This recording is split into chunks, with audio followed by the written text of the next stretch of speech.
Hi, everybody. Welcome. Good morning, everyone. Thank you for joining us here today. We have some exciting announcements. My name's Hilary. I'm Michigan and the nation's first Chief Growth Officer. My team and I at the Michigan Growth Office are leading the state's most ambitious population growth effort in its history. We're accomplishing this by launching pilots and programs, some of which we're going to get the chance to talk to you about today, as well as storytelling efforts and research and policy work. And importantly, we're seeing momentum. I'll dive into all of that more in a moment, but I'd first like to invite Quentin, CEO of the Michigan Economic Development Corporation, up to say a few words. Quentin. Thank you. Thank you, Hilary. Good morning, everyone. It's great to be here today. I think what's really sort of a full circle moment is 2 years ago here we announced that Hilary is going to become the nation's first Chief Growth Officer. And then in a bipartisan way, Governor Whitmer, Lieutenant Governor Gilchrist, legislators really talked about the work of making sure that we create the economic context for growth. The MBDC has established a comprehensive economic development strategy that ensures current residents and future ones can make it in Michigan. And what I mean by this is that growing prosperity in the population across all corners of our state is really focused on doing what Michigan has always done best: make things in addition to growing things. The MBDC strategy focuses on cultivating people, developing places, and competing for and winning projects. And as part of our work to make Michigan an even better place to call home, we directly help support small businesses, entrepreneurs, and local communities.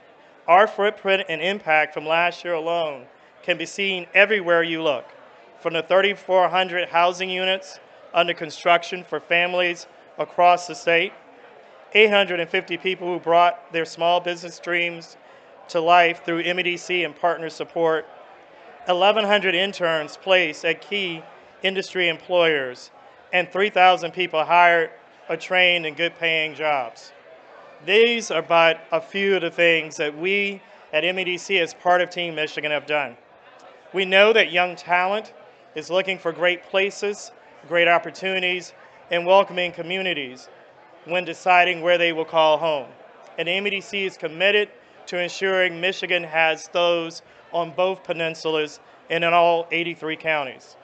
Already, through the work of the Michigan Growth Office, in partnership with Governor Whitmer, Lieutenant Governor Gilchrist, Michigan is setting a new standard for states across the nation when it comes to growing our economy and growing our population. We're getting creative, we're doubling down on our strengths, tackling our challenges head on, and making progress daily. Population growth is a long-term game, and Team Michigan is all in to ensure everyone knows that he, she, or they are welcome to make it in Michigan. Thank you for your time and attention. I'll turn it back over to Hilary. Thanks, Q.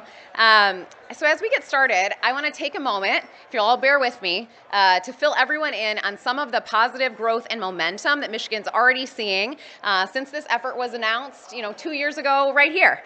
So folks have probably seen some of the really exciting headlines on population growth, including Detroit's growth for the second year in a row, a product of a lot of hard work by folks in the city and across the state and the region. Detroit has actually passed Portland and become the 26th largest city in the U.S., but Detroit is absolutely not alone. Just last week, it was announced that Flint grew for the first time in a long time, and we're going to keep it up. And more broadly, 66% of Michigan counties grew last year. Across the board, our population trends are going in the right direction, up and to the right. Our growth among our young adult population is growing faster today than 45 other states, the fifth fastest in the nation. And according to moving company data, every year there are more people moving to Michigan and fewer moving out than there were in the year before. And according to polling by our office, we know that some of the statewide policy actions that we've taken over the last handful of years, from historic housing investments, down payment assistance, to child care support and free pre-K, these are compelling factors, critical ones for young talent when deciding where to call home. So in addition to all of that, we've, just a small thing here, been running one of the most ambitious talent retention and attraction campaigns in the nation. So last little brag point for you, in the last 18 months, those marketing efforts have garnered over 42,000 signups from individuals across the state and the country expressing their interest in living and working in Michigan. So it's no accident that Michigan is growing. Our collective efforts across the state are working, including the efforts of all the folks behind me and so many others across the state. And now it's time to push even harder on the accelerator. So today, I'm so excited to share more about one of those efforts, the Make My Home program, a talent retention and attraction program that my office tested as a pilot. But after statewide interest last year, I'm excited to announce that we've cemented Make My Home into the Growth Office's offerings as our statewide talent retention and attraction program and our flagship effort. I'm also excited to announce we've strengthened its impact with additional benefits that I'll share more on in a moment. But for now, I'd like to turn it over to Lieutenant Governor Gilchrist to announce the communities helping us power this effort, this year's Make My Home grantees.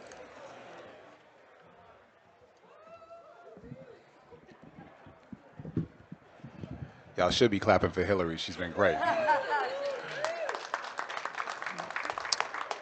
What we're talking about today is making it easier and more possible for people to say yes to living in Michigan. We grow our population one decision at a time. A person deciding where they're going to take their next step in life, where they're going to build their next chapter, where they're going to make their family and their future and their career real. And in Michigan, we have a lot of good answers to that question. We haven't been able to as effectively tell our story. We haven't created enough pathways over the years for people to choose it. And I understand that because that's something that's very personal for me. As somebody who was born, bred, fed, educated in Detroit and in Farmington, went to the University of Michigan, but I wanted to be a software developer. And I thought in 2005 when I graduated that I needed to go elsewhere in the country to realize that professional dream. But we are taking steps such that whenever a person is ready to do something, that they can do it in Michigan. That if they want to have a career in a particular industry, that we are building that industry in Michigan. When they're ready to build a family and buy a home, they can do it in Michigan. When they are ready to retire, they can retire in Michigan and do so with all of their money in their pocket and in their retirement. We are making it so that Michigan is the answer to every question about a person's future, or at least that it can be if we expose them and give them the opportunity. And that's why this program is so important. And that's why I'm so proud to be here to announce the fact that we are scaling this up to communities that are broad and representative of all of the different life experiences that are possible here in the state of Michigan. And we are putting our money where our mouth is. We are letting people know that you can make Michigan your home going forward. This is a unique program. It allows regions and recipients to be able to design and implement growth strategies that make sense for them, that leverage their assets, their resources, what makes them unique communities. Because in a state as big as ours, we have so many different things to offer. And so we have these new recipients that I am excited to announce. We're awarding a total of $769,000 to these organizations to create new programs that will enable people to choose to stay and enable people to choose to come. So those winners are $210,000 to the City of Detroit,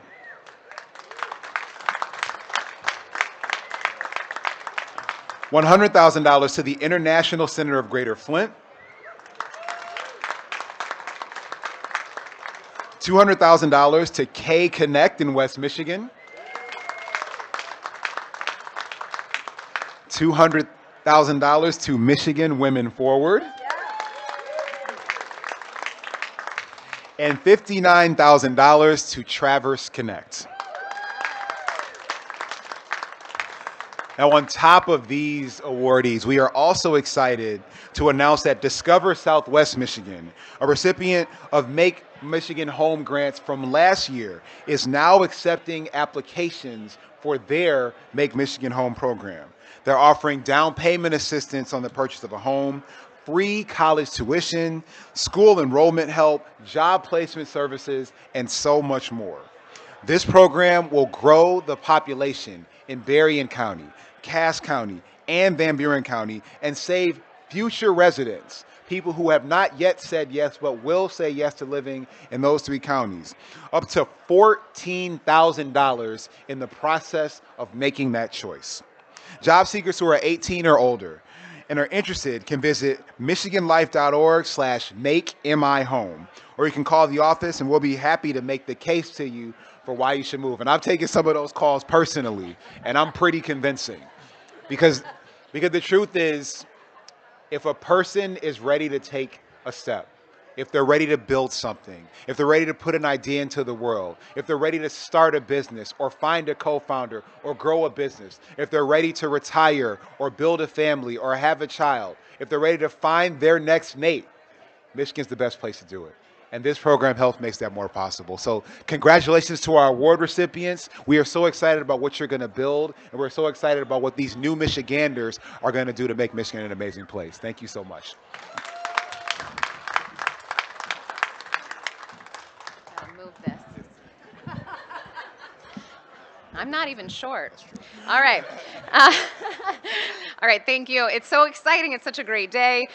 Make My Home, like Lieutenant Governor was saying, is a first of its kind program, and it's really tackling population growth in a unique way. It's so exciting to get to see those results, and we're going to get to see so many more when everybody here gets to start their programs. Really, really exciting. So today, in addition to all those local programs, we have lots of announcements because there's lots of good news to share. Those local programs running in communities across the state. I'm also excited to announce that we are adding a statewide welcome program as part of that Make My Home effort. So whether you are a recent grad here in Michigan, getting a trade certificate or a community college degree, or graduating from a university or college across the state, and you choose to build your future here in Michigan, or whether you're someone from across the country coming to join us and build your family here, you can join our statewide welcome program, and it will provide you access to Michigan's state parks. It will help connect you to other folks in the program through curated events, and will provide you discounts to participating small businesses. So many folks are raising their hand, interested in helping welcome everyone to our great state. Some of the folks that have already raised their hand are places like Boyne and Bamboo Co-working, just to name a few. And as we continue to grow that welcome program, any Michigan business who wants to participate is invited to sign up. And the bottom line is, just as a complement to running the most ambitious talent retention and attraction effort in our state's history, we really want to welcome folks to Michigan and help them settle into their communities to experience exactly what makes our state such a great place to live. In part, that's all of you.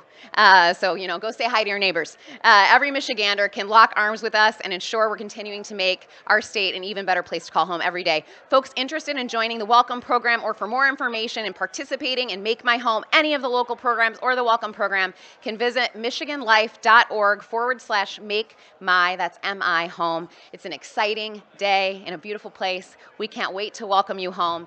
Let's grow Michigan. Thank you, everybody.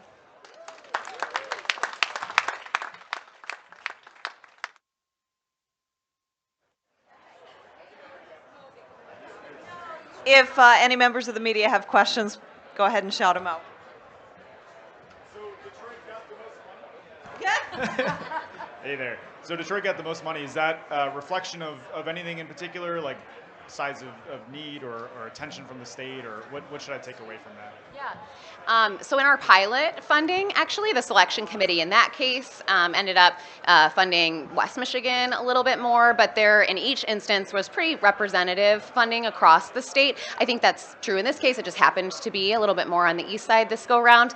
I think the intention with these programs is really to ensure that each place is able to, really specify a tailored program unique to what they need to meet their growth goals. It's intended to be really diverse from the perspective of those local communities, and so that's what we're seeing.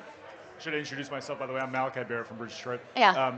Second year census showed Detroit's growing. Can you speak to what we've done to get to that point? What we need to still be doing to keep that momentum and go in the right direction?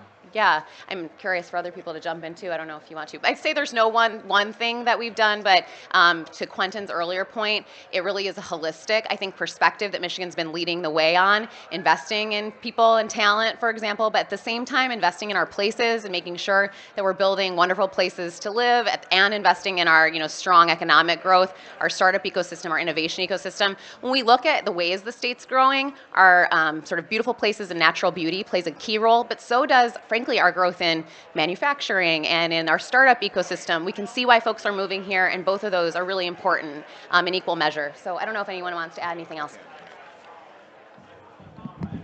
I mean, we have to get a lot of things right for people to decide to live in Detroit or any place else in Michigan. And so when you look at the kind of comprehensive investments made across the board on more affordable and available housing, we've accelerated the bringing on of housing units at a rate faster than it's ever happened in the history of the state of Michigan, so more people can afford a place to live in the city of Detroit. I led a program called Caring for My Future to open 1,400 child care facilities across the Michigan in 13 months, many of those in the city of Detroit. We're paying our child care workers better so more parents have the ability to say yes to actually raising their children in a city where they can afford to have child care for them. We have worked to make sure we can diversify the industries that are represented in the state of Michigan. I come from the technology space, and so having the investments in things like the Michigan Innovation Fund coming online that are leading to more startup businesses choosing to domicile in Detroit, in places like New Lab, the work that's happening at Tech Town and others is again creating a more of a magnet effect that said that if you have an idea, come here and build it and put it into the world. So there's not one answer to that question, but we need all the answers to that question to point toward some place in Michigan, and I think we're proud of the progress that we've made. That's all I have. Hi, this is Sam Schreiber with MERS News. I'm just curious, where does the money for Make My Home currently come from? Is it in the MEDC budget, and where are those dollars coming from? Currently, we're funding Make My Home through the Michigan Growth Office budget, which was a part of, MEDC's budget and more broadly Leo's talent funding from last year. There Yeah. is talk around Lansing about downsizing the MEDC's budget in the next fiscal year. How concerned are you about this? What type of case would you make for this program? Would you like to take that one, Q? Sure. Look, I think that we all are in a process of making sure that we are great stewards of the taxpayer purse. We are amid the very early innings of a 9-inning process with regard to budgetary negotiations. But I think when you see the demonstrated results that the Growth Office has demonstrated and other programs, I think that we will continue to enjoy the support in a bipartisan way of our legislators. So we just need to understand and allow the process to continue and play itself out. I'll ask a third bonus one. I see that you have some of the grant recipient representatives here. I'm just curious, what do you want to do with this grant? Could you give me a little idea of what you have planned in store? Would anyone like to answer? This is Warren Call from Traverse Connect in Traverse City. We're really excited about being able to help people that are either moving to the region or want to stay in the region in the Grand Traverse area to have help with down payment assistance. Obviously, housing costs is one of those things that's a challenge for us. And so being able to help a new home buyer, a new person to the area with a little bit of help and support is something we are looking forward to being able to provide with this. Okay, thank you. The speakers will be here if you have any other follow-up questions. Feel free. Thank you very much. Thank you.